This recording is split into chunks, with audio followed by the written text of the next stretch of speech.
धर्मरक्षा वया अवतार घेसी आपुल्या पाळीसी भक्तजन अंबरुसी साठी जन्म सोसियले दुष्ट निर्दाळिले कितीक धन्य तुझ कृपा सिंधू म्हणतील आपुला तू बोल साच करी अंबरुसी साठी जन्म सोसियले दुष्ट निर्दाळिले कितीक तुका म्हणे तुझ वर्णिती पुराणे होय नारायणी दया सिंधू अंबरुसी साठी जन्म सोसियले दुष्ट निर्दाळिले कितीक विठ्ठल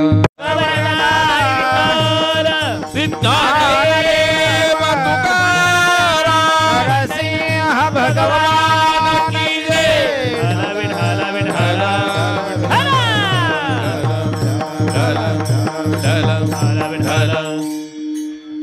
महायोग पीठे तटे भीमरथ्या वरम पुंडरीकाय दातुं निंद्रैः समागत्य तिष्ठन्तमानन्द कंदौ परब्रह्मलिंगं भजे पांडुरंगं पांडुरंगाकेरो प्रथम नमन पांडुरंगाकेरो प्रथम नमन पांडुरंगाकेरो प्रथम नमन पांडुरंगाकेरो प्रथम नमन पांडुरंगाकेरो प्रथम नमन पांडुरंग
तुझरे चरण संताजिया तुझरे चरण संताजिया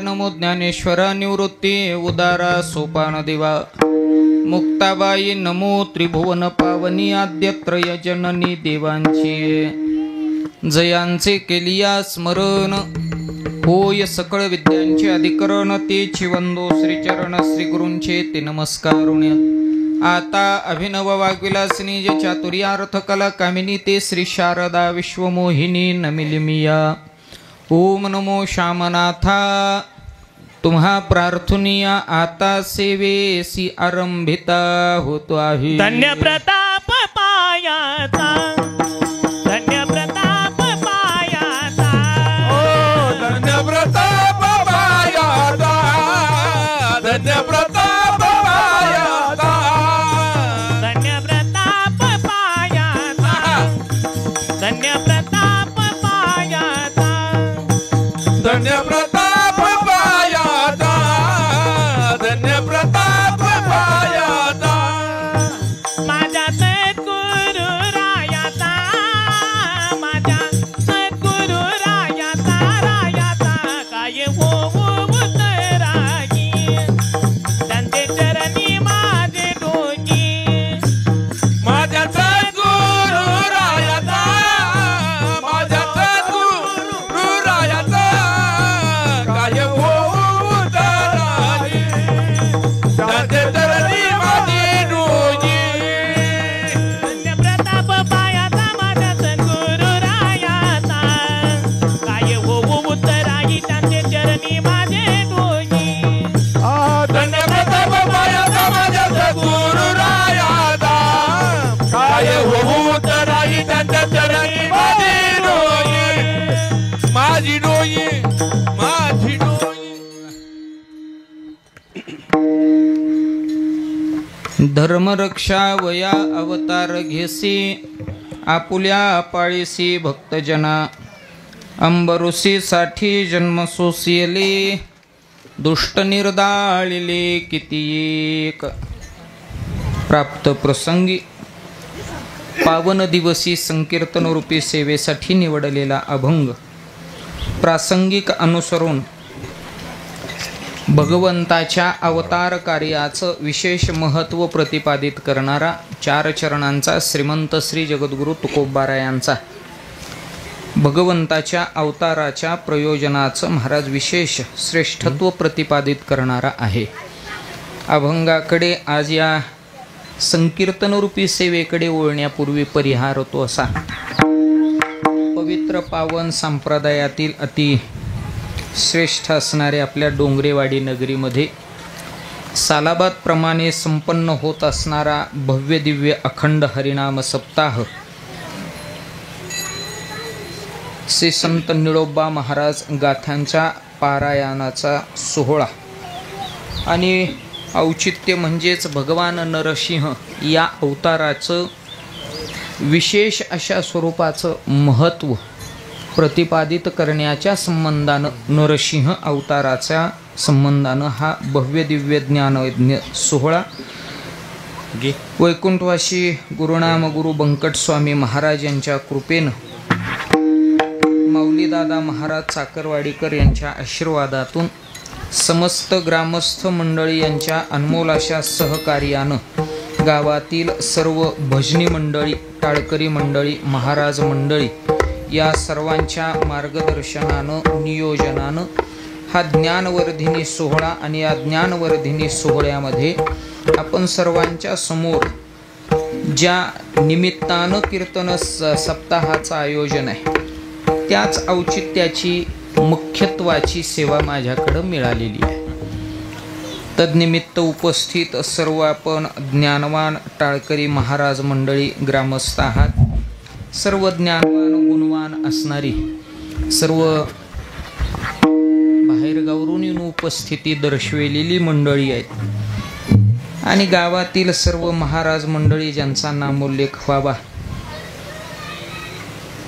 श्री हरिभक्तिपरायण परमार्थ स्नेही आणि वारकरी संप्रदायाचं भूषण सर्व गुणसंपन्न बाबूराव महाराज कुरुंद, किसन महाराज, आमच्याबरोबर आलेले आमचे सद्गुरू श्यामनाथ महाराज फडाचे, ज्येष्ठ टाळकरी बापूराव जातेगावकर, याचप्रमाणे गायनाचार्य उमेश महाराज तांबे, गायनाचार्य बापूरावजी गोपणे महाराज, मृदंगासाठी हरिओम महाराज, आपल्या गावातील सर्व महाराज मंडळी, मुळे सर, सर्व महाराज मंडळी, हरिभक्तिपरायण अनंता महाराज, सर्वांच्या प्रार्थनीय उपस्थितीमध्ये भगवंताच्या अवताराचं प्रयोजन आणि पुष्पवृष्टीपर्यंत तुकोबारायांच्या या शब्दांना आपण पोहोचू. विठ्ठल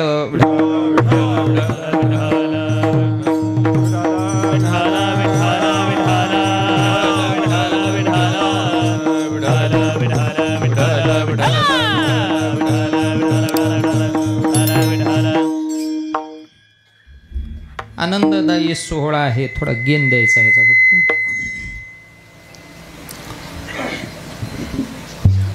अवतार प्रयोजन आहे भगवंताचं. मत्स्य, कत्स्य, वराह आणि नरसिंह म्हणजे चौथा अवतार भगवंताचा आणि आजचा तो मुख्य दिवस आहे. आता अवतार या शब्दानं जगामध्ये अवतार या संबंधानं 2 नावं समोर येतात. बाकी सर्व जन्म या संबंधानं जगाच्या पुढे राहतात. अवतार प्रयोजनामध्ये भगवंत आणि संत आणि जन्म म्हणून 184 योनी माणसासह हे सगळे तुम्ही आम्ही जन्माला येतो आणि संत मंडळी भगवंत हे अवतरित होतात. त्याची कारण प्रयोजन, जन्म त्यांना स्वातंत्र्यपूर्ण आहे म्हणून त्यांच्या जन्मामध्ये अवतारामध्ये मुख्य प्रयोजन असतं. आपल्या जन्मात प्रयोजन नाही आहे, आपण लादलंय म्हणून जन्माला आलो. भगवंताला उद्देशानं अवतार घ्यावा लागतो, संतांनाही उद्देश ठेवून अवतार घ्यावा लागतो.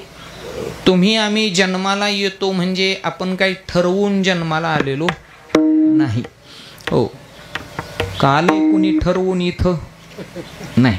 जन्माला कोणीही ठरवून आलेल्यापैकी किसन महाराज तुम्ही दोघं म्हातारपणापर्यंत भजन करणार आम्ही, हो असं ठरवून जन्माला आलाय नाही. पण इथं आल्यावर बाकीच्यांनी झिंगणांग चिकणांग केलं आणि तुम्ही भजन केलं, ह्याच्यात महत्व आहे. हो, मुद्दा असा आहे की जन्म तुमचा आमचा हा लादलेला जन्म आहे. मग याची वेगळी वेगळी कारणं आहेत. मग वासनेचा जन्म आहे, पाप पुण्याचा जन्म आहे, कर्माधिकाचा जन्म आहे. या अनुषंगानं तुम्ही आम्ही जन्माला आलेली म्हणतो. पण संत या विषयानं आणि भगवंत या विषयानं महाराज त्यांच्या जीवनामध्ये अवतरण आहे तुमचा आमचा जन्म आहे. कारण त्यांच्यावरती लादायचा विषय नाही आहे, ती स्वतंत्र आहेत. तुम्ही आम्ही पारतंत्र्यात आहोत. विठ्ठल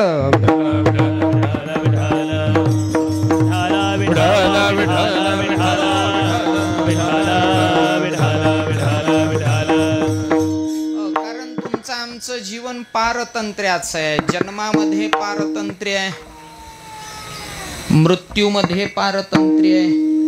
हे तुम्ही आम्ही पारतंत्र्यातली माणसं आहोत. पण तसं भगवंत आणि संत हे स्वतंत्र माणसं आहेत. भगवंताच्या तर पारतंत्र्यामध्ये तुम्ही आम्ही आहोत, हो त्याच्या अधीन आपण आहोत आणि म्हणून जन्मात पारतंत्र्य आणि मृत्यूत देखील पारतंत्र्य. कधीही आपण ठरवून जन्माला आलो नाही आणि मरायचं म्हटलं तरी ठरवून मरत नाही. हो, हे आपल्या बाबतीतलं आहे. म्हणून मृत्यू हा देखील पारतंत्र्यातला आहे आणि जन्म हा देखील पारतंत्र्यातला आहे. हे माणसाचं काय आहे तर पारतंत्र्य. म्हणून जन्माला कधी यायचं हे ठरवू शकत नाही आणि देह कधी सोडायचा म्हणजेच मृत्यू कधी घ्यायचा हेही आपण ठरवू शकत नाही. हे सगळं त्याच्या स्वाधीन आहे आणि म्हणून माणसाचा जन्म आणि माणसाचा महाराज मृत्यू हे पारतंत्र्याचे घटक आहे. जन्माच्या बाबतीमध्ये जन्म घेणे लागे वासनेच्या संगे, तेची झाले अंगे हरिरूप. या अनुषंगानं आपल्यावरती हा पारतंत्र्याचा विषय, मागची वासना जन्माला येण्यासाठी कारणीभूत ठरते.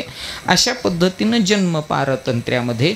मृत्यूच्या बाबतीत पारतंत्र्य म्हणाल तर कधी जायचं हे आपण ठरवू शकत नाही आपला बायोडाटा यम घेऊन फिरत असतो, त्याच्या हातामध्ये बायोडाटा आहे आणि तो महाराज भगवंताच्या आज्ञेनं येतो, त्याच्यावरची तारीख, त्याच्यावरचा वेळ, आणि मग त्या पद्धतीनं तो येतो. मग आपण कुठंही असू द्या, हो, आपल्याला तिथून तो नेण्यासाठी मग त्या वेळेमध्ये बदल होत नाही. आणि दुसरा मुद्दा आहे, त्या तारखेतही बदल होत नाही. समजा इथं जर कुणाला निहायला यम आलीच कोणाची तारीख वेळ, तर येणार नाही इथं कुणाला, पण आला तर आपण असं म्हणू शकणार नाही की बाबा आजच्या दिवस थांब, उगत 2 दिवसच सप्ताह राहिला आहे, झाला आजचा दिवस आणि उद्या काला झाला की मग काला झाल्यावर बाबा मी येईल तुझ्याबरोबर असं म्हणणार आहे का किसन महाराज? समजा मावशी यम आला आणि जर म्हणाला चला निहायला आलोय, म्हणील का एखादी मावशी आता आलाय तू गडबडीनं, तर थांब म्हणली आजच्या दिवस, उद्याच्याला काला वगैरे झाला की बाबूराव महाराजाला संयोजकाला सांगून तुला बी नारळ पाकिट द्यायला लावीन, मी येईल तुझ्या बरोबर, थांबणार नाही. मुद्दा असा आहे, आपण तो पुढे ढकलू शकत नाही, एक्सटेंड करू शकत नाही. हो, मृत्यूचं पारतंत्र्य आणि जन्म पारतंत्र्य ते देखील, परंतु या 2 पारतंत्र्यांमध्ये एक स्वातंत्र्याचा भाग भगवंतांनी दिला आपल्याकडं. तो एक उपकार आहे देवाचा, आपल्यावर देवाचा उपकार आहे तो, की त्याने एक स्वातंत्र्य दिलं आपल्याला, आणि ते स्वातंत्र्य महाराज जन्मापासून मृत्यूपर्यंत चालावयाची वाट. हो, याच्यात स्वातंत्र्य म्हणजे जीवन जगण्यामध्ये माणूस स्वतंत्र आहे. हो, मरण्यात आणि जन्मण्यात माणूस स्वतंत्र नाही. म्हणून स्वातंत्र्याच्या बाबतीमध्ये फक्त जीवन माणसाच्या हातात आहे. मग म्हणजे काय, तर कसं जगायचं हे माणसाने स्वतः ठरवायचं आहे, आणि त्या पद्धतीचं जगणं, त्या पद्धतीचं जीवन, त्या पद्धतीचा अनुषंग जीवन जगण्याचा त्याच्याकडून घडतो. म्हणून म्हटलं जातं बाकी सगळं माणसाच्या हातात आहे, फक्त जन्मणं आणि मरणं माणसाच्या हातात नाही, जीवन जगणं माणसाच्या हातात आहे. आणि म्हणून कीर्तनाला येणं माणसाच्या हातात आहे, ओ भजनाला जाणं माणसाच्या हातात आहे, भगवंताच्या या अवतार प्रयोजनामध्ये सहभागी होणं, देवाचं स्वागत करणं हे माणसाच्या हातात आहे.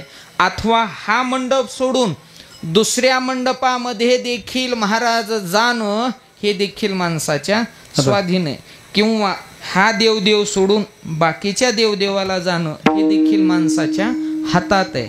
ओ, याचा अर्थ माणसाच्या हातामध्ये कर्तव्य आहे, फक्त जाणं आणि जन्मणं ह्या 2 गोष्टी माणसाच्या हातात नाही आहेत. विठ्ठल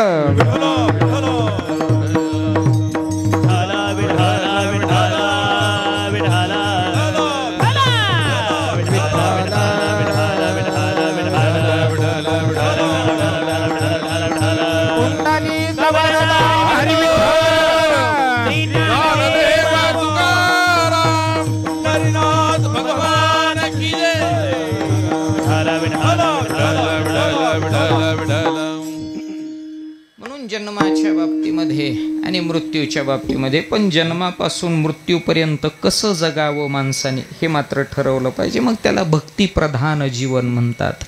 ओ जव हे सकळ सिद्ध आहे, हात चालावया पाय, तव तू आपुले स्वहित पाय, तीर्थयात्रे जाये चुको नको. तीर्थयात्रा वगैरे करा म्हणतंय. ओ तीर्थयात्रा करायची म्हणजे जोपर्यंत हातपाय चलते तोपर्यंत वाऱ्या कराव्या असं म्हणतंय.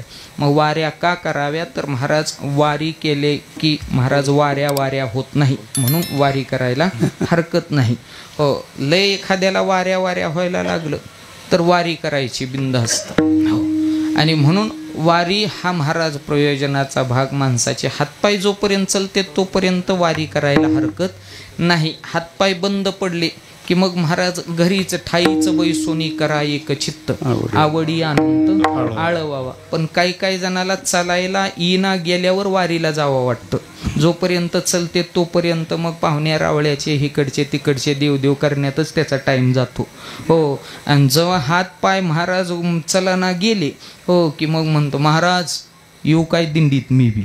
हो, मी म्हणलं काय करायचं, हो यायचं पंढरपूरला, तुम्हीच सांगता हातपाय चलते तोपर्यंत वारीला. मी म्हटलं मग चलतेत म्हणल्यावर या. हो म्हणले मग मी बी येते. मी म्हटलं या मावशी काय हरकत नाही, पण म्हणले दिंडीत तुमच्या टेम्पो आहे का? मी म्हटलं कशाला टेम्पो? म्हणून मला वाटलं पिशव्या ठेवायला म्हणते काय की. मी म्हटलं आहे बाबा टेम्पो. हो पण म्हणलं कशाला, पिशवी ठेवायला का? नाही म्हणली मला ठेवायला. मी म्हणलं तुला का? वारीला यायचं नाही, चलत यायचं नाही का? ती म्हणली चालायला गुडघे दुखतेत. हो मी म्हटलं मग गुडघे दुखतेत म्हणल्यावर तू टेम्पोत बसून नको, घरीच बस, ठाईच बैसून करायचं नाही. पण असू द्या की म्हणली, बसून येऊ द्या एखादी तरी वारी, होऊ द्या टेम्पोत. मी म्हणलं टेम्पोत बी तुला नेलं असतं बसून, पण तू परवडायची नाही टेम्पोत बसून न्यायला. हो ती म्हणाली कसं काय? परवडतच नाही. हो काय होतं माहिती का? हो ती म्हणली काय परवडायला? म्हणली 10-5 रुपये दक्षिणा देईन तुम्हाला बी मी, फुकट नाही म्हणली यायची तशी. मी म्हणलं पैशाचं जाऊ दे, मी तुलाच पुन्हा खर्चीला पैसे देईल, पण तू टेम्पोत बसल्यावर नीटनीटकी पंढरपुरापर्यंत पोहोचायची नाही. ती म्हणली कशावरून? म्हणलं तू घरी जर दुपारच्या पाऱ्यात दारात बसली तर बसल्या बसल्या एका घराची 2 घरं करतीये, आणि टेम्पोत बसून 8 दिवस दिंडीत येणार स्पीकरवाले. म्हणलं दशमीला दिंडी पोहोचीपर्यंत एका दिंड्याच्या 2 दिंड्या का करायची नाही? म्हणून तू घरीच बस आपली. हो बसून तुझा उद्योग उपद्व्याप नको, म्हणून जोपर्यंत हातपाय चलते तोपर्यंत हो महाराज वारी करावी. पण माणसाला हे सुचतं कधी?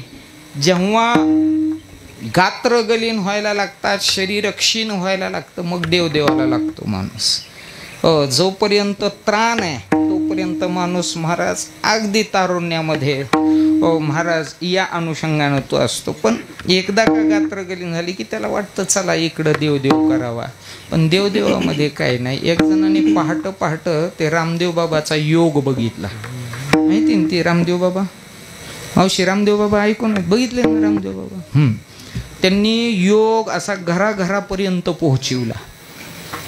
काय पोहोचविला? योग घराघरापर्यंत पोहोचवला. आणि एक जणांनी पहाट TV लावला. आला काय की रामदेव बाबाचाच. पहाट मुळे सर पहाट त्यांनी रामदेव बाबाचा योग बघितला. थोडा गेम द्यावा ह्याचा. योग बघितला पहाट टीव्हीवर, आणि 7-8 वाजता आंघोळ वगैरे करून तो मंदिरापुढे आला आणि माझी भेट झाली. म्हणलं राम राम धर्मराज. मी म्हणलं राम राम बोला. म्हणलं काय नाही म्हणलं आज लयच योग भारी आला म्हणला. मी म्हटलं काय योग आला बाबा? म्हणलं पहाट TV लावली आणि ते रामदेव बाबाच आले म्हणला टीव्हीवर. मी म्हटलं मग? काय नाही म्हणला त्यांनी लयच भारी योग केला, लयच अंग वळतंय म्हणला त्यांचं. उलट्या उड्यान, सवाशा उड्यान, खाली पायन, वरी पायन, डोक्यावर उभा कायन, पोट आतमध्ये कायन, श्वास आतमध्ये रोखून पुन्हा बाहेर सोडून, काय लयच काय उभी करतंय म्हणले ते. मी म्हटलं म्हणणं काय तुमचं? काही नाही म्हणला, मला सुद्धा वाटतंय असलं काहीतरी करावं. मी म्हटलं काही हरकत नाही करा ना. ओ तो म्हणाला त्यांचं वय किती असेल? म्हणलं आता मला तर काय माहीत नाही, मी काय कधी बायोडाटा मागविला नाही म्हणलं त्यांचा. नाही म्हणले अंदाज पंचे काय असेल? मी म्हटलं अंदाज पंचे असेल 60-65 वर्ष असेल. तो म्हणाला मग त्यांचं 60-65 वर्ष माझंही 65 वर्ष म्हणला. मग त्यांचं अंग एवढं लावतंय मग माझं नाही काय लावायचं? मी म्हटलं योग करायला काय हरकत नाही, बघितलाय आज तर प्रयत्न करा, काय हरकत आहे प्रयत्न करायला? तो म्हणाला मग कसा करू? मी म्हटलं काहीच नाही, आज जशी TV लावली तशी उद्या सकाळी TV लावायची. रामदेव बाबा जसं करतील तसं तुम्ही करायचं, योग झाला म्हणलं. तो म्हणला मग बरं झालं, सोपं झालं. मग त्यांनी सकाळी TV लावली, रामदेव बाबांनी योगाला सुरुवात केली. आता योगाची सुरुवात असते आसनापासून. आसन म्हणजे 2 आसनं असतात योगामध्ये. आवाजात बदल केला तुम्ही, बेस झाला जास्त. योगाची आसनं असते, पहिलं आसन घालावं लागतं तेव्हा योग साधता येतो. मग हे आसन घालायचं कसं? तर 2 आसनं असतात योगामध्ये. पहिलं आसन आहे ते सुखासन. जे आता साध्या मांड्या घातल्यात आपण सगळ्यांनी, त्याला सुखासन म्हणते. कधी मध्ये दुखायला लागला गुडगा की मग थोडं लांबवायला आकडायला बी जमतं, त्याला सुखासन म्हणते. महाराज सुखासन. दुसरं आहे ते पद्मासन. पद्मासन आपण घातला असेल किंवा नसेल, पण पद्मासनामध्ये उजवा पाय घ्यायचा, डाव्या मांडीवर ठेवायचा, डावा उचलायचा, उजव्या मांडीवर ठेवायचा. बरोबर की नाही बाबूराव महाराज? हे घालायचं पद्मासन. हो, मग रामदेव बाबांनी घातलं पद्मासन. यालाही वाटलं आता आपण बी पद्मासन घालू, म्हणून त्याने उजवा पाय उचलायला सुरुवात केली. आता उजवा पाय 65व्या वर्षी बऱ्या बेजारीनं उचलला. ते गुडघ्यापर्यंत आणला आणि गुडघ्यापर्यंत आणलेला पाय दाब देऊन वडून कसा तरी मांडीवर टेकवला. ओ, उजवा पाय मांडीवर टेकला आणि आता त्याने डावा पाय उचलायला सुरुवात केली, पण डावा पाय याच्या ताकदीनं जागा सोडायला तयार नाही. पण याने जोर लावायला सुरुवात केली. 2 बोटं खालून उचलला, 3 बोटं उचलला, पुन्हा ताकद लावतोय, पण आता काही उचलायला तयार नाही. कसा तरी तो खालचा डावा पाय उजव्या गुडघ्याच्या लेवलमध्ये आला, पण आता मात्र तो वरी सरकेना. म्हणला आता काय करावं, तेवढ्यात नातू जवळून चालला होता. नाताला हाक मारली, पप्या इकडे आला. तो काय व आजोबा? काय नाही. म्हणला एवढा पाय उचलायला मला मदत कर आणि या मांडीवर टेकवतो. म्हणला बरं आहे. दोघांनी मिळून तो पाय उचलायला सुरुवात केली. थोडा गुडघ्यापासून अगदी किंचित वर सरकला, पण आणखीन काही पूर्ण होईना.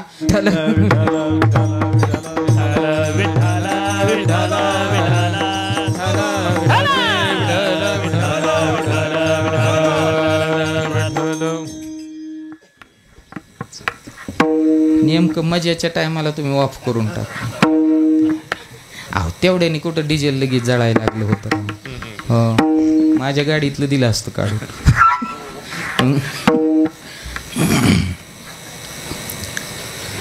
साधन अशा पद्धतीनं असावं याचा शरीराशी विनियोग आहे. कारण कधीही शरीर माध्यम खलु धर्म साधनम म्हटलंय. जोपर्यंत शरीर आहे तोपर्यंतच धर्म घडतो. शरीर नसेल तर धर्म घडत नाही. हो, कोणतंही साधन करा, शरीराशिवाय. कीर्तनाला यायचंय तरी देखील शरीर सक्षम पाहिजे.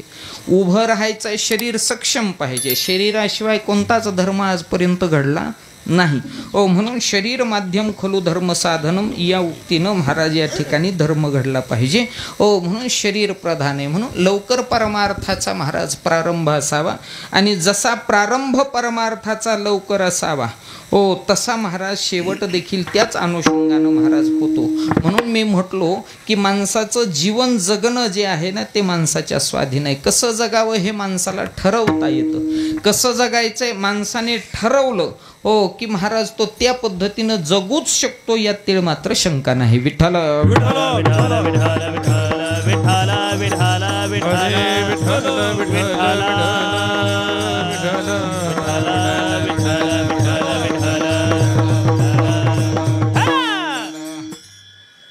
तर कसं जगायचं हे माणसाने महाराज ठरवायचं. कसंही जगण्यात काही मजा नाही. नाहीतर जगणारी काय जगतेच की 184 योनी जगती आता. हो, माणसं बी जगतेत, कुत्री जगतेत, मांजरे जगतेत, पण माणसात आणि त्यांच्यात काहीतरी भेद आहे, काहीतरी फरक आहे. या अनुषंगानं महाराज जगावं, आणि ते जगणं सर्वतोपरी श्रेष्ठ आहे. आणि म्हणून म्हटलं जातं, हो, जगत असताना, क्रिया करत असताना भक्तिप्रधान क्रिया असावी. मग महाराज तपश्चर्या करा, योग करा, हे जड गोष्टी आहेत. आता तपश्चर्या वगैरे करायच्या, परमार्थ करायचा सोपा नाही आहे. परमार्थ कठीणच आहे, यात तीळ मात्र शंका नाही. हो, म्हणायला भक्तिपंथ बहु सोपा. हो, पण खरा महाराज जर परमार्थ दसाला लावायचा ठरला तर मग म्हणावं लागतं भक्ती ते कठीण, सुळावरील पोळी. हो, कठीण परमार्थ सांगितला जातो. इतका सोपा नाही आहे परमार्थ दिसतो तेवढा. आणि म्हणून परमार्थ दिसायला सोपा आहे, पण असायला मात्र त्याच्यामध्ये निश्चित काठिण्य आहे. हो, म्हणून हा परमार्थ लवकर साधावा. आता काही काही महाराज तपश्चर्या साधना वगैरे जर करायची म्हटलं, हो, तर साहजिक आहे त्याला घरदार सोडावं लागतं. हे सोडून जावं लागतं. वनामध्ये जातो आपण तपश्चर्या करायला. जी तपस्वी मंडळी आहेत त्यांनी संसार सोडलाय आणि संसार सोडून वनात गेलेली आहेत साधना करण्याकरिता, तप करण्याकरिता. पण संसार सुटणं इतकी सोपी गोष्ट आहे का? तर संसार ही सुटणं इतकी सोपी आणि सहज गोष्ट नाही आहे. बऱ्याच जणांनी प्रयत्न केला, पण ती याच्यात गुरफटली आणि महाराज परमार्थ दुरावला गेला. म्हणून या संसाराला त्यागणं इतकं सहजगत्या सोपं वाटत नाही. विठ्ठल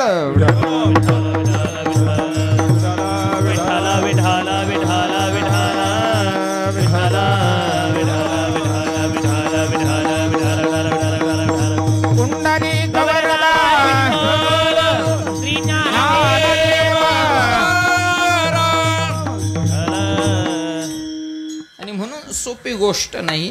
संसार सुटत बी नाही आणि सोडायचा म्हणलं मी म्हणणाऱ्यांना महाराज सुटला नाही.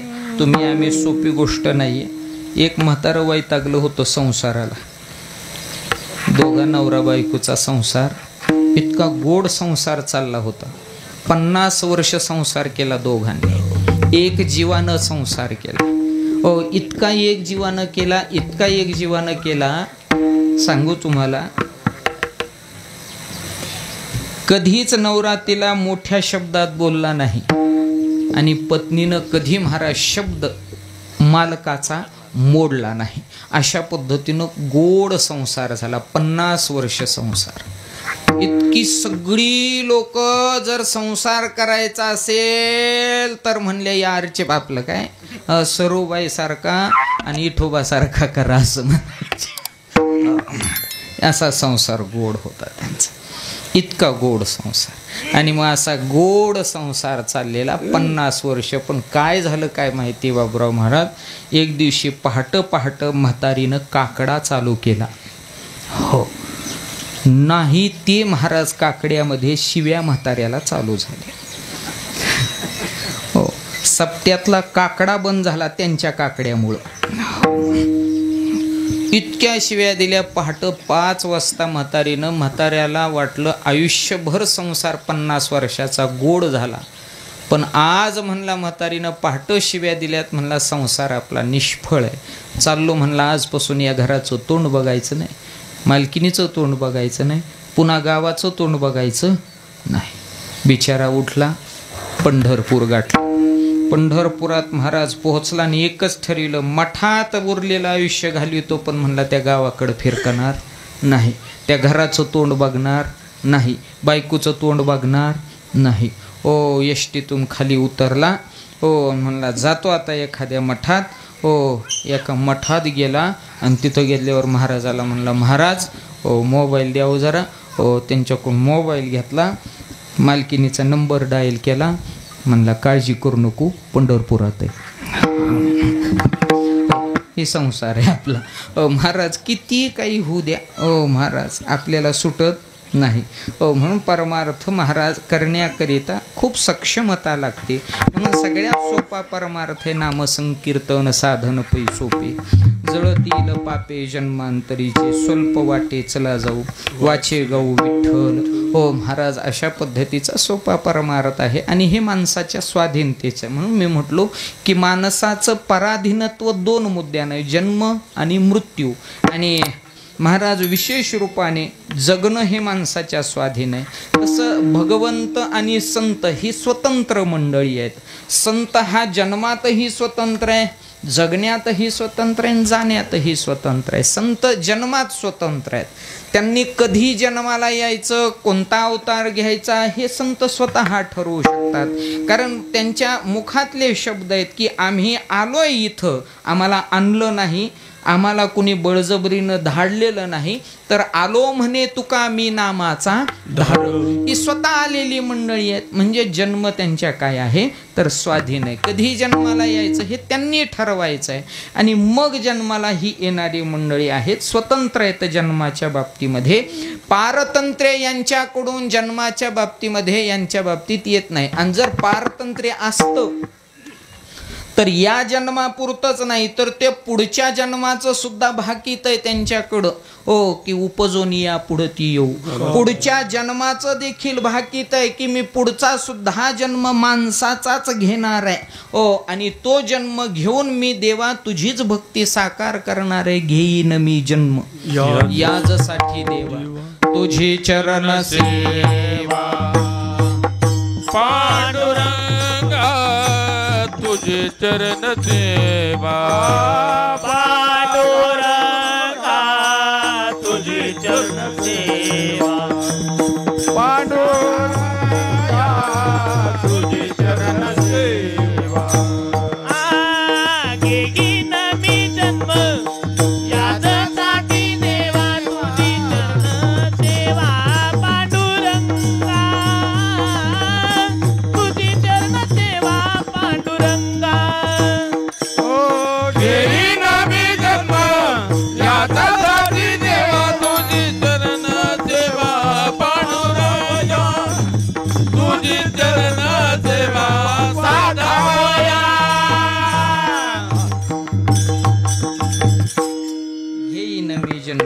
याजसाठी देवा तुझी चरण सेवा साधावया, तुझी चरण सेवा साधावया मी जन्म घेईल. ही प्रतिज्ञा करण्याकरिता देखील समजून येतं की त्यांचा जन्म त्यांच्या हातात आहे, स्वातंत्र्य त्यांच्या जन्माच्या बाबतीमध्ये. म्हणून संत हा स्वातंत्र्य पूर्ण आहे जन्माच्या बाबतीमध्ये.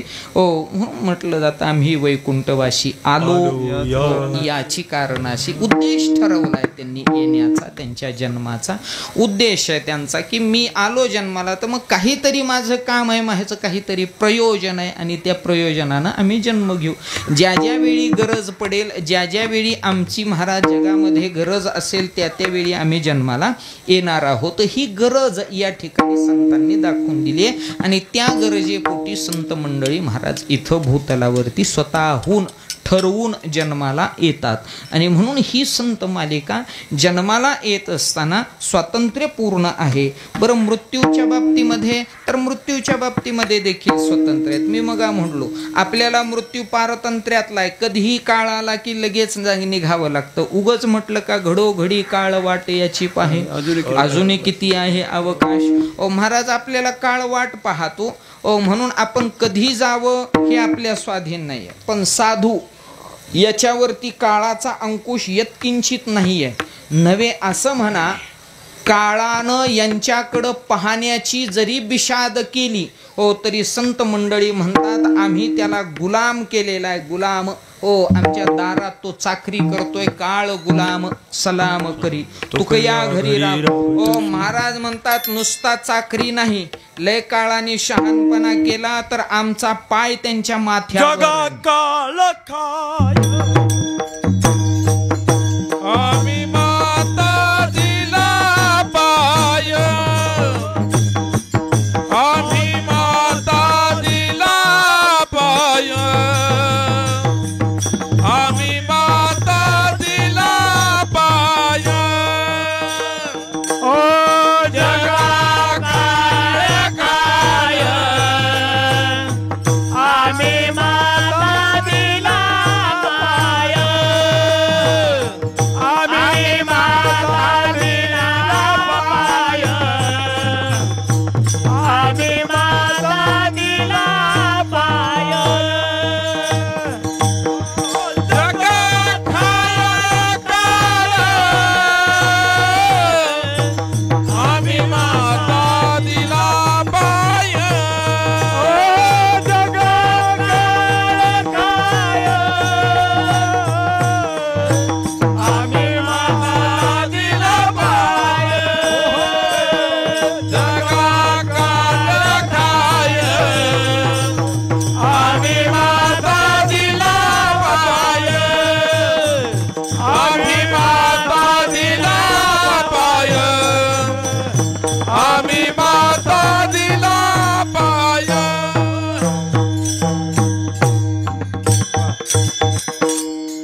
जगा काळ खाय आम्ही माथा दिला. काळाच्या स्वाधीनती नाहीये तर काळ यांच्या स्वाधीन आहे. म्हणून कधी जायचं हे संत ठरवतात. याच्यासाठी खूप मोठे दृष्टांत आपल्याकडे. एकनाथ महाराज 2-2 वेळेस मृत्यूवरती महाराज विजय मिळवून पुन्हा महागारी येतात. हे विशेष आहे. म्हणून संत ही महाराज स्वतंत्र आहेत जाण्यामध्ये. म्हणून ते जन्म स्वातंत्र्य, मृत्यू स्वातंत्र्य आणि जे महाराज जीवन स्वातंत्र्य अशा तिन्ही स्वातंत्र्यामध्ये. मग या संतांच्या जन्माचं प्रयोजन काय? जसं मी म्हणालो की आपण ठरवून जन्माला येत नाही, पण संत हा ठरवून जन्माला येतो. मग त्याच्या जन्माला येण्याचं मुख्य प्रयोजन काय? तर महाराज त्याच्या जन्माला येण्याचं मुख्य प्रयोजन आहे ते म्हणजेच तुम्ही आम्ही. मग काय आहे तुमचं आमचं? तर येतो हिताचा कळवळा, पडती हाती म्हणून काळा. म्हणून महाराज ही काळा हाती पडतील आणि त्याकरिता तुमच्या आमच्या हिताचा कळवळा येतो म्हणून आम्ही या ठिकाणी भूतलावरती जन्माला येतो. म्हणून म्हटलं जातं जगाच्या कल्याणा संतांच्या, जगाच्या कल्याण संताच्या विभूती, जगाच्या कल्याण संताच्या विभूती. कष्टमीची परोपकार, कष्टमीची परोपकार. जगाच्या कल्याण संत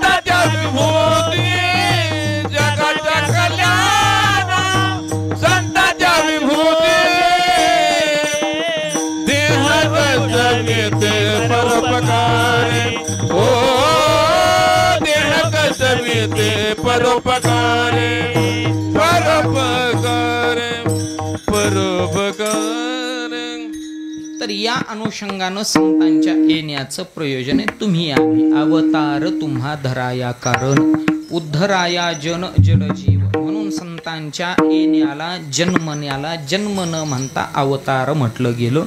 ओ अवतरती ओ महाराज या अनुषंगानं जी तरलेली आहेत परंतु या अनुषंगानं या भूतलावरती येऊन तुम्हा आम्हाला तारण्याचं काम जी करणारी आहेत त्यांचं अवतरण आहे.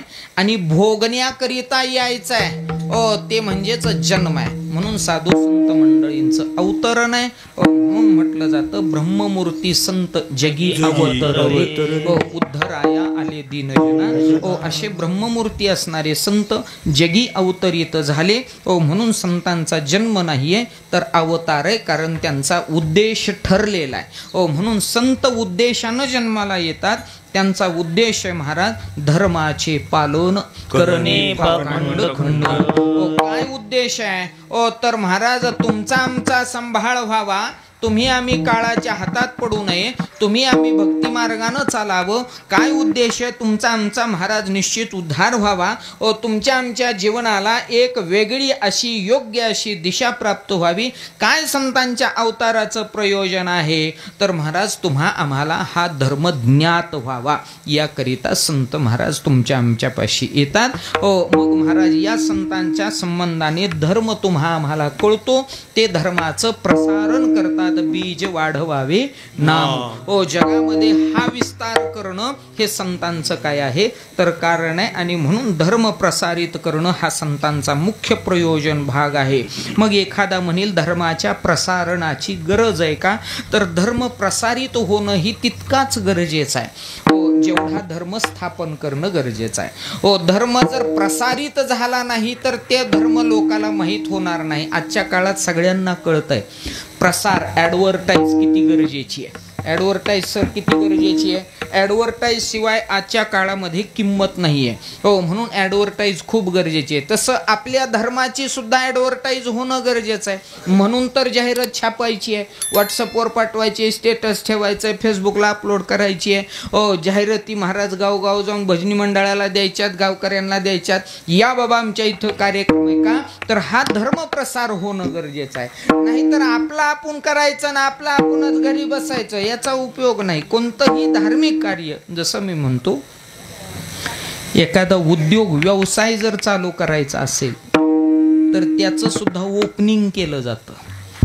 ओपनिंग म्हणजे उद्घाटन सोहळा. का करावं तर जगाला माहीत व्हावं ना आम्ही दुकान टाकलंय. मग हे दुकान टाकलं जगाला जर आपण प्रसिद्धी माध्यमानं सांगितलं तर लोक गिराईक म्हणून येतील आपल्या दुकानामध्ये आणि ते ग्राहक आपल्या दुकानाची खरेदी करतील. म्हणून प्रसार जर नसेल तर तो धर्मही महाराज उपयोगाचा नाही. म्हणून नुसता धर्म स्थापन करण्यात मजा नाही तर महाराज याबरोबर या ठिकाणी त्या धर्माचा प्रसार होणं गरजेचं आहे. आणि म्हणून हा धर्म तुमच्या आमच्यापर्यंत पोहोचविण्याकरिता स्वतः त्याचं पालन करून त्याच्याबद्दलचं ज्ञान तुमच्या आमच्यापर्यंत व्हावं याकरिता संत मंडळी या ठिकाणी भूतलावरती अवतरित होतात. आणि म्हणून या धर्माच्या संबंधानं मुख्य प्रयोजनानं तुम्हा आम्हाला या धर्माची वाट दाखवण्याच्या मुख्य प्रयोजनानं संतांच्या जन्माचं संतांच्या अवताराचं प्रयोजन आहे. मग जसं संतांच्या अवताराचं प्रयोजन त्यांच्या स्वाधीन आहे तसं भगवंताच्या अवतारात मध्ये महाराज काय आहे तर स्वातंत्र्य आहे. मग भगवंताचा अवतार काय आहे आणि त्याच्या अवतारामधलं प्रयोजन काय तर भगवंताच्याही अवतारामध्ये प्रयोजन आहे. मग भगवंताच्या अवतारातलं प्रयोजन काय तर अभंगाचं धर्म रक्षावया धर्म रक्षावया धर्म रक्षावया अवतार कीर्ती धर्म रक्षावया धर्म रक्षावया धर्म रक्षावया अवतार कीर्ती धर्म रक्षावया धर्म रक्षावया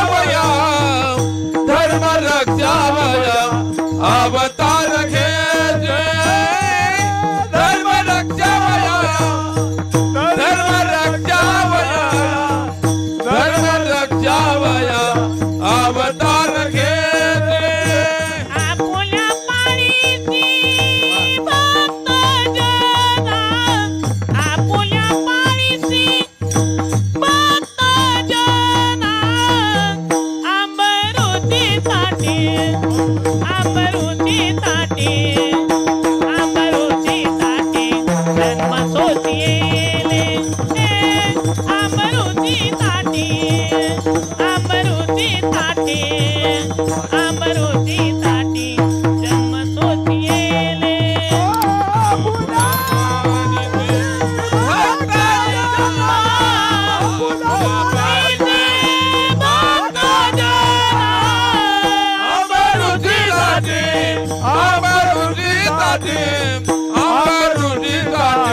जन्म सोचिएले अमरुतीसाठी अमरुतीसाठी अमरुतीसाठी जन्म सोचिएले धर्म रक्षावया अवतार घेते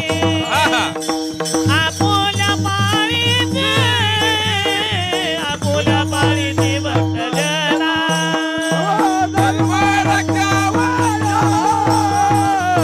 अवतार घेते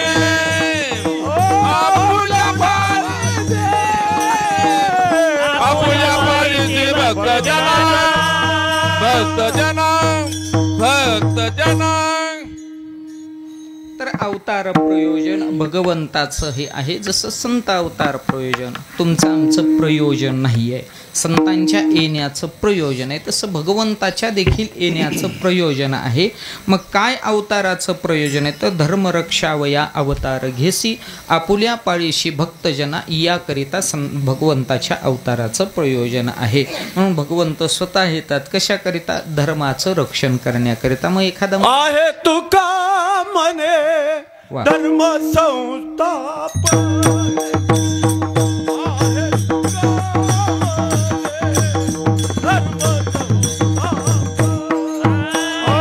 आहे तुका म्हणे धर्म संस्थापन आले तुका म्हणे धर्म संस्थापन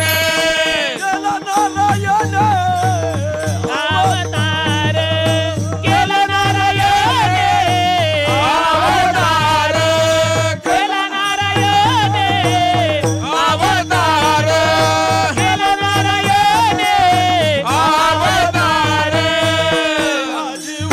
की तुझे वर्णी गुण नाम माझी वाणी तुझे वर्णी गुण नाम माझी वाणी तुझे वर्णी गुण नाम माझी वाणी तुझे वर्णी गुण नाम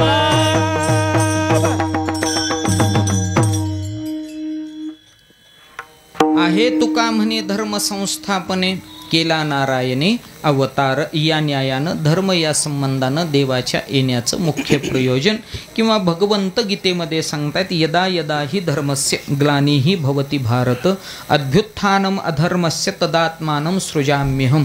या अनुषंगानं भगवंताच्या येण्याचं मुख्य प्रयोजन आहे धर्मसंस्थापना. हो, या धर्माला आलेली ग्लानी घालवणं आणि तो धर्म पुनर्प्रस्थापित करणं. हो, मग एखादा म्हणेल हे दुसरं कोणी करू शकत नाही का तर धर्म हा भगवंताशिवाय कोणीही पुनर्प्रस्थापित करू शकत नाही. हे त्याचंच मुख्य काम आहे आणि त्यानेच येऊन धर्मस्थापन करणं हे भगवंताशिवाय घडू शकत नाही. म्हणून धर्मस्थापण्याकरिता भगवंताने यावं. मग धर्मस्थापन करण्याकरिता भगवंतानेच यावं लागतंय असं का तर याची दोन कारणं आहेत.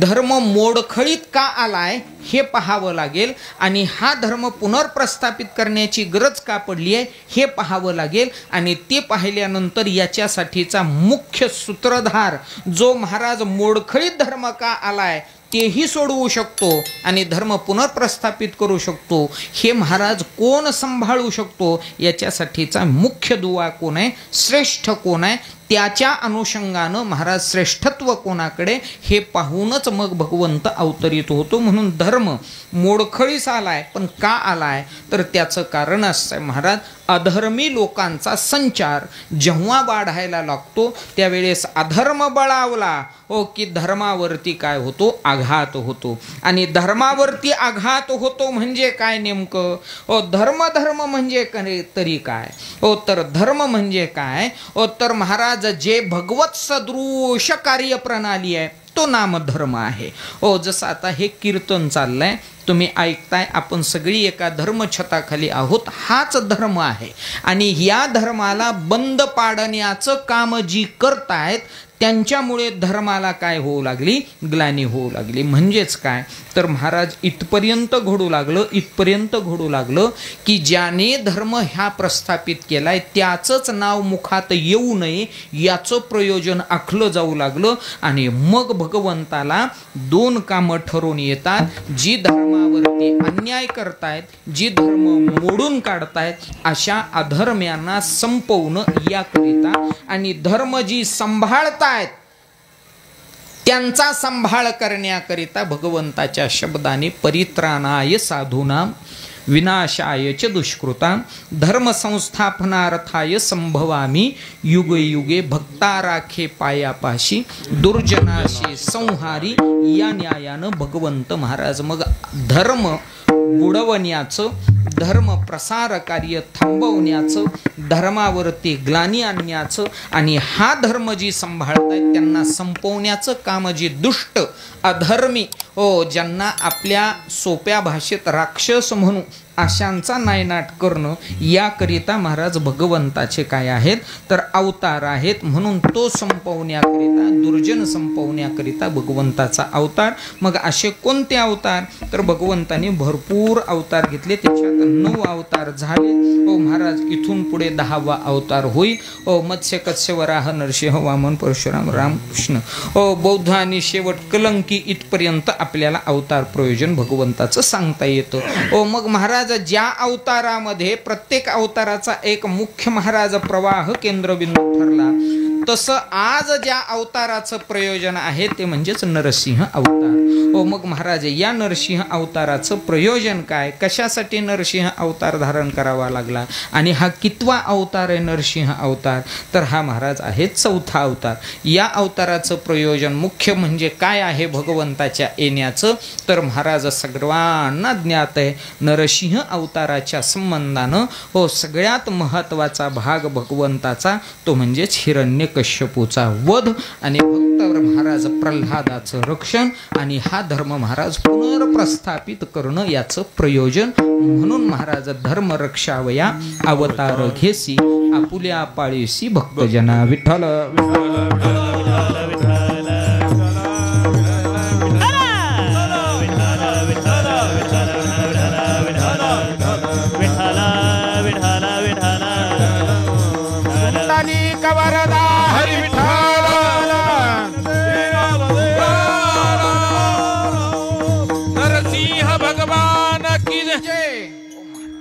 याकरिता महाराज शस्त्र उचलावं लागतं. कशासाठी धर्म. मग एखादा म्हणेल देवालाच यावं लागतं का दैत्याला मारायला, दैत्याला मारायचं आपलं काय माणसाचं काम नाही हो. माणसाकडून राक्षस मरत नाहीत. माणूस फक्त महाराज काडी लावू शकतो, मारू शकत नाही हो. माणसाकडून फक्त काडी लावायचं. कसं होतं करून महाराज. रामायण तर माहिती सगळ्याला, माहिती ना रामायण. लंकेत कोण होती माहिती ना सगळ्यांना. कोण होतं लंकेत? रावण हो. कोण होतं? रावण. रावण कोण होता? माणूस का राक्षस? राक्षस होता हो. बरं एकटा रावणच होता का लंकेत किती राक्षस होती तर सगळी लंकाच राक्षसाची होती. बरोबर आहे की नाही? सगळ्या लंकेत कोण होती? राक्षस होती. आणि सगळ्या राक्षसांमध्ये एकच माणूस राहत होता. सगळ्या राक्षसात एकच माणूस राहत होता. माहिती कोण? बिभीषण हो. एकटा माणूस राहत होता. किती माणसाचं धाडीस आहे सांगा तुम्ही. इतक्या राक्षस राहतो. माणूस काय साधा आहे का? नाही. बरं, त्या राक्षसात एकटा माणूस राहून त्यांनी सगळ्या राक्षसाचा काटा काढला आणि सिंहासनावर आडी टाकून बसला. कोण? माणूस. हो, म्हणून माणूस वध करू शकत नाही पण काटा काढू शकतो. हो, कोण? माणूस. आणि माणसानीच राक्षसाचा काटा काढला. रामा, हे असं मारावं लागतं याला. हो, कोणाला? रावणाला. हो महाराज, म्हणून या ठिकाणी माणूस मारू शकत नाही. हो, म्हणून प्रत्येक वेळी जसं जसं महाराज प्रसंग येईल तसं तसं भगवंताला इथं यावं लागतं. आता सीमेवरती आपलं युद्ध चालू आहे आपल्या शेजारी दोस्ताबरोबर, माहिती ना? हो, सगळ्यात घातक महाराज. हो, शेजारी लय घातक. आपला देशाचा. हो महाराज, पाकिस्तान. हो, आणि मग त्याने दहशतवादी हल्ला केला. हो, त्याच्यातून महाराज युद्ध पेटलं. मग आता इथं तुमचं आमचं सामान्यांचं काम आहे का? हो, तिथं सीमेवरच्या सेवकाचं काम आहे. हो, हातामध्ये महाराज शस्त्र घेऊन महाराज एवढं काम केलं ना तिथं त्यांनी. हो, धारातीर्थी कोसळली. हो, तुम्ही आम्ही आज हे धर्ममंडप बघतोय ना, हो, फक्त त्यांची देण आहे. हो, हर कर्म अपना करेंगे है वतन तेरे लिए, दे दिया है जान भी देंगे है वतन तेरे लिए, दे दिया है जान भी देंगे है वतन तेरे लिए.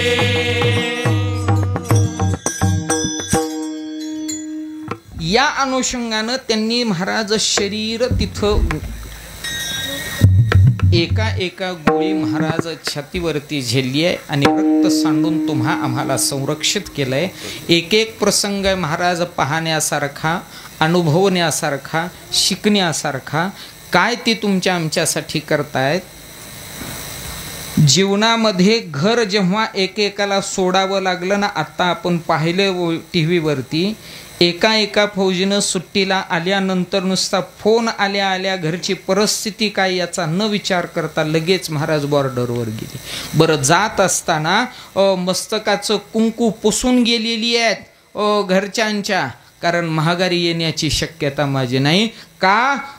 तर मी आता देशासाठी चाललोय आणि देशवासियांचं संरक्षण करण्यासाठी चाललोय, म्हणून तिथं सामान्यांचं काम नाही. हो महाराज, तिथं त्यांचं काम आहे.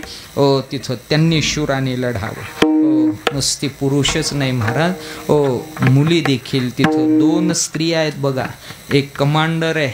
हो, आणि दुसरी महाराज त्या एअरफोर्सचं महाराज प्रतिनिधित्व करणारी सिंग मॅडम आणि कुरेशी मॅडम, दोघी जणी.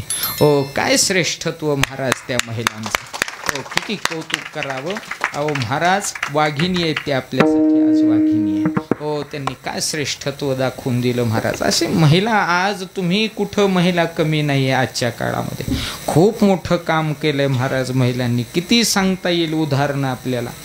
हो, ते मागच्या महिन्यामध्ये सुनीता विल्यम्स नावाची स्त्री अंतराळामध्ये 9 महिने राहिली होती. आपल्या भारत वंशाची, आपण पाहिलंय, आपण वाचलंय, ऐकलंय. हो, सुनीता विल्यम्स 9 महिने अंतराळामध्ये होती. हो, स्त्री आजच्या घडीला कुठंही कमी नाही आहे, खूप मोठी. तसं आजच नाही, ती मागही कमी नव्हती, फक्त आपण दुर्लक्षित केलं तिला. तिला फक्त एकच दाखवलं, चूल आणि मूल. दुसरं काहीच तिला पाहू दिलं नाही. पण ती स्त्री महाराज पहिल्यापासून वाघीण आहे. आता हे अवतार म्हणूनच सांगतो. समजा श्रीकृष्ण अवतारामध्ये पहिला मोक्ष घेणारी पुतना राक्षसी होती, हे तरी कळतंय सगळ्यांना. पुतना राक्षसीनं पहिला मोक्ष घेतला होता.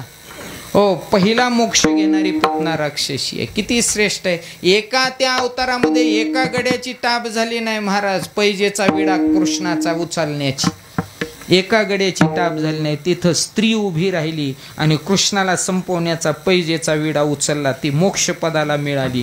हो, एक जणांनी मला बारीक प्रश्न विचारला. म्हणला महाराज एक विचारायचं. म्हणलं विचारा. म्हणला एका स्त्रीनं पैजेचा विडा उचलला, मग एकाही पुरुषानं का उचलला नाही? मी म्हटलं पुरुषानं न उचलण्याचं कारण तो पैजेचा विडा जो होता तो विडा 120-300चा नव्हता. चला. हो महाराज, तो असता तर पुरुषाने लगेच पटकन उचलला असता. मुद्दा असा आहे की महाराज ही स्त्री मोक्षपदाला मिळणारी पहिली स्त्री आहे. आणखीन खूप बारकावा सांगू का तुम्हाला याच्यातला. काही जणांनी डोक्यात घेतलं की जर स्त्री मोक्ष मिळवू शकते पहिला तर तिला आपण महाराज जर आज लक्षात घेतलं तर ती स्त्री आपल्याला सुद्धा मोक्ष देऊ शकते म्हणून काही जणांनी अभ्यास केला. आणि या अभ्यासाअंती ज्या स्त्रीनं मोक्ष पहिला मिळवला तिच्याकडून आपण सुद्धा मोक्ष मिळवून घेऊ शकतो म्हणून त्याने त्या स्त्रीला लाडकी बहीण बनवलं आणि त्यांना मोक्ष मिळाला 100%. महाराज ही लाडकी बहीण नुसत्या 1,500 रुपयामध्ये घराची मालकीन झाली. काहीच नाही, 1,500 महिन्याला उठली की पाऱ्याला आणते बँकेतनं काढून. अगं मावशी 1,500 आहे, 1.5 कोट नाही तर पण 1,500 एका मावशीने स्कूटी घेतली 1,500 रुपये हप्त्यावर. म्हणली तसं आता एसटीने फिष्टीने जात नसते म्हणली, स्कूटीवर जात असते. लाडकी बहीण आहे म्हणली मी. अगं पण लाडक्या बहिणीच्या नादात मेहण्याची लय बेजारी चालली महाराज. स्कूटी घेतली तिने 1,500 रुपये महिन्याचा हप्त्याने फायनान्स केलं. महिन्याला 1,500 रुपये हप्ता भरायची स्कूटीचा. मस्तपैकी बटन दाबायची की भुर्र जायची, पाऱ्याला जायची, स्टँडवर महाराज अमृत तुल्य प्यायची की यायची माघारी महाराज स्कूटीवर. पुन्हा तिच्या लक्षात आलं 2,100 रुपये होणार आहेत. ती म्हणली हप्त्याचं 1,500 भागलं आणि चहाचं आणि पेट्रोलचं 600 भागत आहे. मोड्या मारीत चालली. एक दिवशी महाराज तिनं पहिला हप्ता भरला, दुसरा भरला, तिसरा भरला, चौथा भरला, 5वा भरला, 6वा हप्ता भरला तिनं. 7व्या हप्त्याला निकषात बाजूला निघाली. स्कूटी बी गेली, मावशी बी गेली. मुद्दा असा आहे स्त्री कमी नाही हे सांगायचं. अशी किती क्षेत्र सांगू तुम्हाला जी स्त्री महाराज त्या क्षेत्रामध्ये काम करते. तसं आता कोणतंच क्षेत्र नाही आहे की जिथं स्त्री नाही आहे. इंदिरा गांधी पाहायला मिळाली, राष्ट्रपती प्रतिभाताई पाहायला मिळाल्या. आणि आज द्रौपदी मुर्मू पाहायला मिळत आहे. पाहायला मिळाली स्त्री महाराज झाशीची राणी. पाहायला मिळाली स्त्री ज्या स्त्रीनं महाराज छत्रपती शिवाजी महाराजांसारखं रत्न आम्हाला दिलं, ती राष्ट्रमाता राजमाता आई जिजाऊ साहेब पाहायला मिळाली. स्त्री कमी नाही आहे. कोणतं क्षेत्र नाही महाराज की ज्या ठिकाणी स्त्रीचं काम नाही. आताच पाहिलं आपण एअरफोर्सची पायलट स्त्री आहे, विमानाची पायलट स्त्री आहे. या खाली तुम्ही महाराज रेल्वेची चालक स्त्री आहे. अजून खाली या तुम्ही एसटीची ड्रायव्हर सुद्धा मुलगी आहे. ड्रायव्हरच नाही कंडक्टर सुद्धा मुलगी आहे. डबल शिंगल तिच्या हातात आहे सर. डबल शिंगल एसटीची जशी घरची होती तशीच डबल शिंगल तिच्या हातात आहे. महाराज असती तिथून खाली या. पिकअप चालवते, रिक्षा चालवते, स्कूटी तर चालवते, आरची बुलेटवर फिरते. महाराज कोणतंही क्षेत्र घ्या मुलगी कमी राहिलेली नाही. असं कोणतंच क्षेत्र नाही जिथं मुलगी मुलाच्या खांद्याला खांदा लावून महाराज काम करत नाही. अजून सांगू बारकावा तुम्हाला, कुठंच कमी नाही मुलगी. विमल सुद्धा मुलगी खाते. सिगारेट सुद्धा मुलगी ओढते. लय सांगू तुम्हाला, दारू सुद्धा मुलगी पिते. तुम्ही म्हणाल तुम्हाला कसं माहिती, वतून देता का काय? पुण्याचं प्रकरण अजून चालतंय बातम्यावरती. मुद्दा एक आहे, महिला कुठेही कमी राहिली नाही. का नाही मावशी? आहेत का कमी आता कोणाला तुम्ही? आता नाहीत मान हलवायच्या. कोणतंही क्षेत्र महाराज मुली कमी नाहीये एवढं लक्षात घ्या. महाराज चला, माझा मुद्दा इथं चालला होता की महाराज भगवंताच्या अवताराचं प्रयोजन काय. वेगळी वेगळी प्रयोजनं, वेगळी वेगळी ध्येय ही ठेवूनच महाराज अवतार प्रयोजन ठरतं. तसं भगवंताच्या अवताराचं विशेष प्रयोजन आहे, धर्मरक्षावया अवतार घेसी आपुल्या पाळीशी भक्तजना. महाराज मग धर्माचं रक्षण केलंय. मग काय करतो तर जे धर्माचं रक्षण करायचंय त्या धर्माचं रक्षण करणारी, धर्माचं पालन करणारी, धर्म सांभाळणारी जी मंडळी आहे त्या धर्मपालकांना महाराज सांभाळणं भगवंताचं काय आहे तर महाराज कर्तव्य ठरतं. म्हणून धर्मरक्षावया अवतार घेसी आपुल्या पाळीशी. मग कोणते अवतार महाराज? मग एक अवतार नाही, भगवंताने महाराज भरपूर अवतार घेतले. मग याच्यातले महाराज कोणासाठी कोणते किंवा या अवतारांचं महाराज प्रयोजन काय तर महाराज धर्म, प्रयोजन काय तर दुष्टांचं निवारण, प्रयोजन काय तर महाराज या धर्माचा सांभाळ करणाऱ्या साधूंचं रक्षण. मग हे अवतार कोणाच्या नावानं घेतले असं म्हटलं तर दुसरं चरण अंबरुसीसाठी धर्म अंबरुसीसाठी धर्म अंबरुसीसाठी धर्म अंबरुसीसाठी जन्म अंबरुसीसाठी जन्म सोचिए अंबरुसीसाठी जन्म सोचिए अंबरुसीसाठी जन्म सोचिए अंबरुसीसाठी जन्म सोचिए भक्त किती भक्त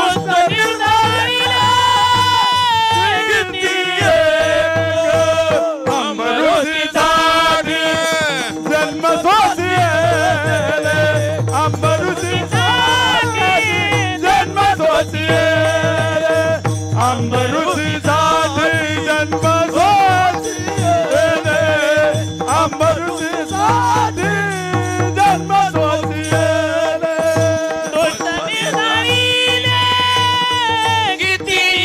एक भक्त निर्धारिले किती एक अंबरुसीसाठी जन्म सोचिए अंबरुसीसाठी जन्म सोचिए अंबरुसीसाठी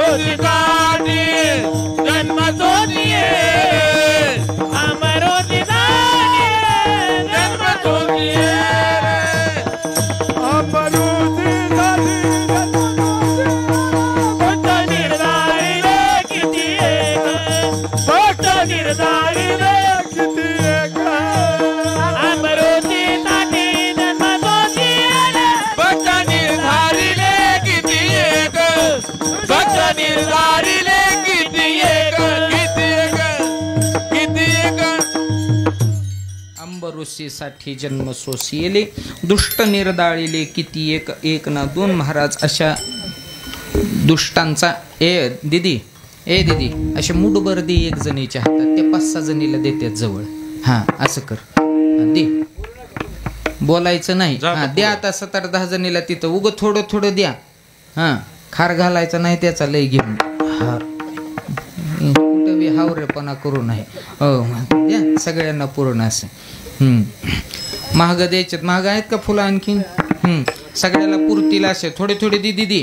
ए दीदी थोडे दी उग 2 पाकळ्या दी फक्त.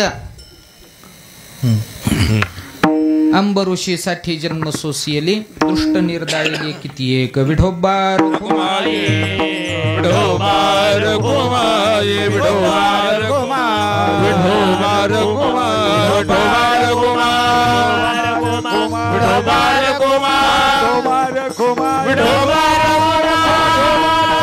विठोबार कुमार विठोबार कुमार विठोबार कुमार विठोबार कुमार विठोबार कुमार विठोबार कुमार विठोबार कुमार विठोबार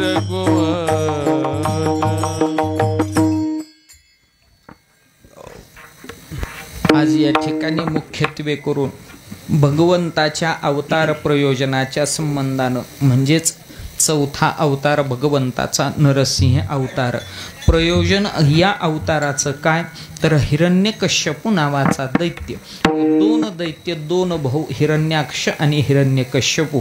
महाराज हिरण्याक्षाचा वध वराह अवतारामध्ये भगवंताने केला आणि तो महाराज त्या ठिकाणी आपल्याला बदला घ्यावा या अनुषंगानं महाराज त्या ठिकाणी हिरण्यकश्यपूनी या ठिकाणी खूप मोठी तपश्चर्या केली आणि ब्रह्माला महाराज प्रसन्न करून घेतला आणि एकच उद्देश होता, भगवंताचा कुठंही जयघोष होऊ नये.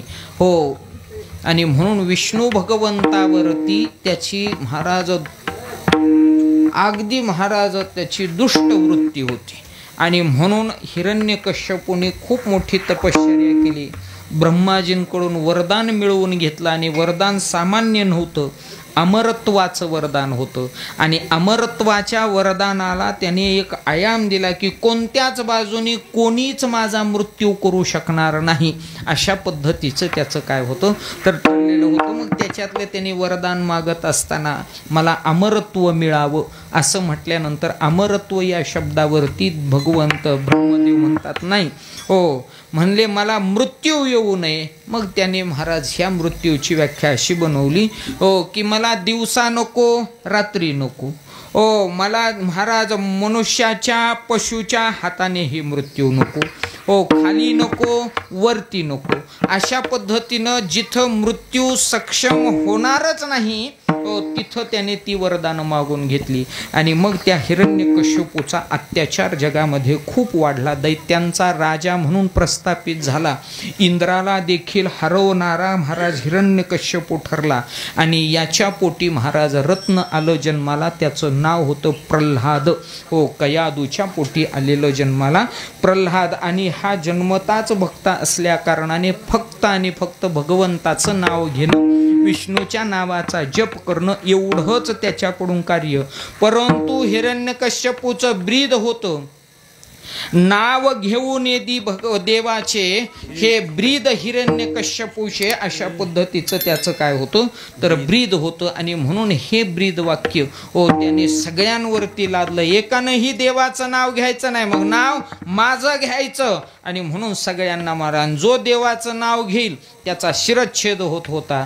पण घरातच वैरी जन्माला आला प्रल्हाद नावाने भक्त, आणि या भक्ताने देवाच्या नावाचा महाराज जप करायला सुरुवात केली. आणि हा देवाच्या नावाचा महाराज जप जेव्हा प्रल्हाद करत होता त्यावेळेस हिरण्यकश्यपू महाराज त्याला आवरण्यासाठी प्रयत्न करत होता. परंतु आता भक्त प्रल्हाद थांबत नाहीये, भगवंताचं नाव त्याच्या मुखातलं बंद होत नाहीये. आणि मग त्याला मारण्यासाठीचे आटोकाट प्रयत्न केले गेले.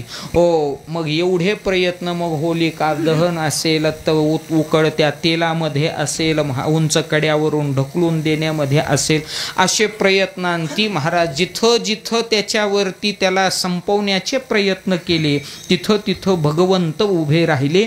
आणि प्रल्हादाला महाराज काय केलं तर सांभाळलं, रक्षिलं, संकटातून बाजूला काढलं, मृत्यूपासून बाजूला घेतलं.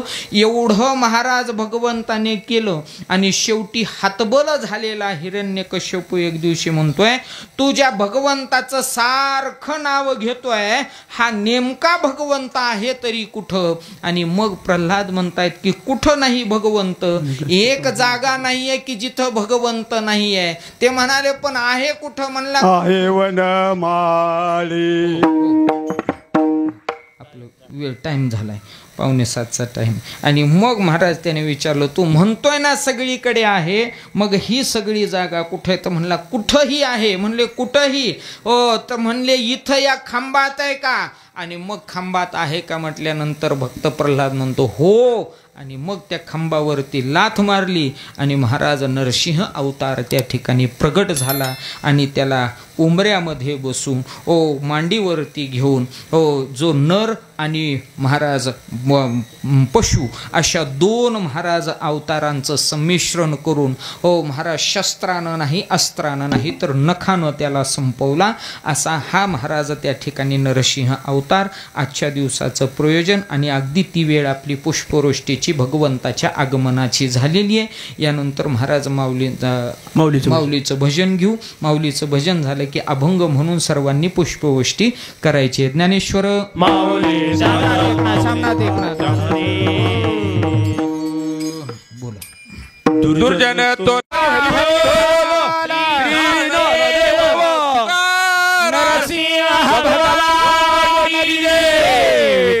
जय जय विठ्ठल विठ्ठल जय जय विठ्ठल विठ्ठल जय जय विठ्ठल विठ्ठल जय जय विठ्ठल बोले रे करे रे वाकुडे क्षमा अपराध महाराज